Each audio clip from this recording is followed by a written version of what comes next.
Masks are a powerful tool in Figma that let you reveal only the parts of your design you want to see. A mask, also called a clipping mask, is like a cutout on a sheet of paper. It reveals content only within its boundaries while hiding the rest. Move the mask and a different part of the view is revealed. Any shape, group, or Boolean group can become a mask.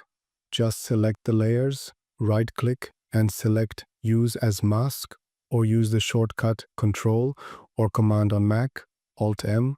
A new group is created and the mask applies to all layers above it within that group. Figma also supports alpha masks for imported PNG images with an alpha channel. Unlike outline masks that use shape boundaries, alpha masks use pixel opacity, enabling effects like gradient masking. Keep in mind, raster images with alpha masks aren't as scalable as vectors. Enlarging them can create visible artifacts, unlike the sharp boundaries of vector masks. Mastering masks in Figma gives you the freedom to craft visually stunning designs. Explore, experiment, and create with confidence.